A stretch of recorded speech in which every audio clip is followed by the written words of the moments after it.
પાટણના શ્રીમંત ફતેસિંહ રાવ સાર્વજનિક પુસ્તકાલય દ્વારા આયોજિત મને જાણો કાર્યક્રમમાં શ્રાવણ માસ અને સિંહ મહાત્મ્ય વિશે જ્ઞાન પીરસવામાં આવ્યું હતું.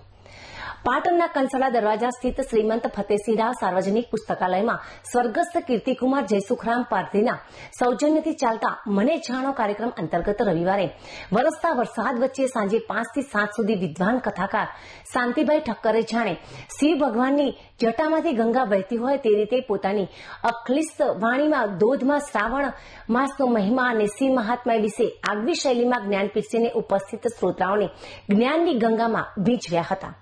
તેઓએ જણાવ્યું હતું કે શ્રાવણ એટલે શિવ ભગવાનની ભક્તિ અને પૂજા તેમજ સારું શ્રવણ કરવાનો મહિનો છે. શિવ એટલે જ્ઞાન અને કલ્યાણનો માર્ગ છે. તેઓએ શિવના વિવિધ સ્વરૂપો, વિવિધ આયુધો તેમજ ગણેશ દેવતાઓ જેવા કે ચંદ્ર, ગંગા, નાગ તેમજ ભસ્મ, ત્રિશૂળ, બીલીપત્ર, નંદી, કાચબો વગેરેને આધ્યાત્મિક અર્થ સાથે જણાવી ભક્તિ, જ્ઞાન, કર્મને જીવનમાં ઉતારીએ તો શિવને પ્રિય થવાય તે ઉદાહરણો દ્વારા સરળ રીતે સમજાવ્યું હતું. આ પ્રસંગે સ્વાગત પ્રવચન પ્રમુખ ડોક્ટર શૈલેષ સોમપરા દ્વારા કરી લાઇબ્રેરીના રિનોવેશનની કામગીરી અને વહીવટી કાર્યોની માહિતી આપી આગામી સમયમાં મહિલાઓને લગતા કાર્યક્રમોની માહિતી આપી હતી.